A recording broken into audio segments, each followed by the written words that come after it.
হাতটা আল্লাহ দান করলে মানুষের জন্য কোরআন দিয়ে আল্লাহ জানায় দেয়। ঠিক তেমনি ভাবে মানুষের মাথার চুল, মহিলাদের মাথার চুলগুলো এটা অন্য কোনো পোশাক না, এটাও জান্নাতি পোশাক। সুবহানাল্লাহ করে। এর বিস্তারিত বলবো না, আমি শুধু আজ দেওয়ার জন্য বললাম এই কথাটা। কি বলবো? তাহলে যদি পোশাক, মহিলাদের পোশাক, পুরুষদের পোশাক আল্লাহ দান করেন, মাথা চুল যদি আল্লাহ জান্নাতি পোশাক এটা মহিলাদেরকে আল্লাহ দান করে দেন, তাহলে আজকে দেখেন তো মহিলাদের, খালি মহিলারা পুরুষের মধ্যে নাই আছে, চুল ছাটিয়া প্যান্ট পরিয়া জামা দিয়া যায়, আজকালকার মাইয়া মানুষ পুরুষ হবার চায়।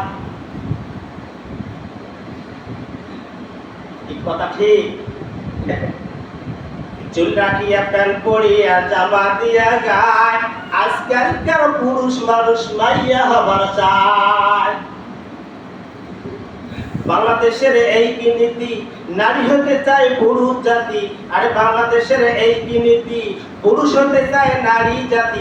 আরে কে বা নারী কে বা পুরুষ, কে বা নারী কে বা পুরুষ, না করা যায় অনুমান। আজি কেন ঘুমাও মুসলমান, হায়রে আজি কেন ঘুমাও মুসলমান। আল্লাহ দান করলেন পোশাক, এই পোশাক খুলি দিয়ে, হ্যাঁ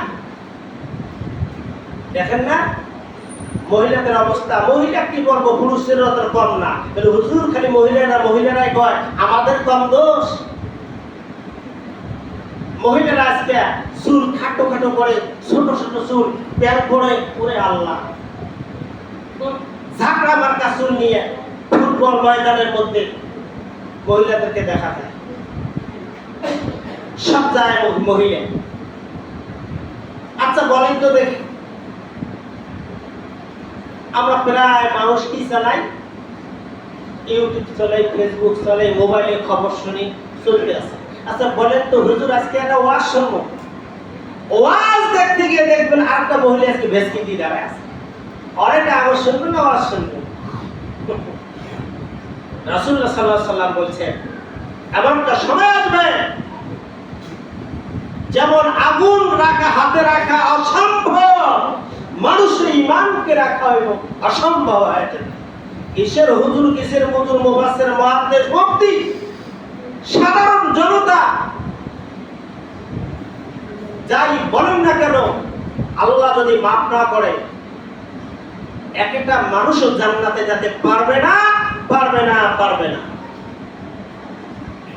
আমার ভাইরা, এজন্য সংক্ষিপ্ত কথা, আমি যে আলোচনা করতে যাচ্ছি আমি সে জায়গায় যাইতে পারি নাই। এরপরের একটা কথা নিয়ে আমি আলোচনাটা শুরু করছি। এই কথাটা থেকেই গেল। আল্লাহ পাক রব্বুল আলামিন যদি আমাকে হায়াতে রাখে, আপনাদেরকে রাখে, আগামী জুমায় এই কথাটা বলার চেষ্টা করব। আমি মূলত ওই আলোচনা করার জন্য আজকে এতটুকু আলোচনা করলাম। এই আলোচনা না করলে আমি ওই আলোচনা আপনাদেরকে বোঝাতে পারবো না।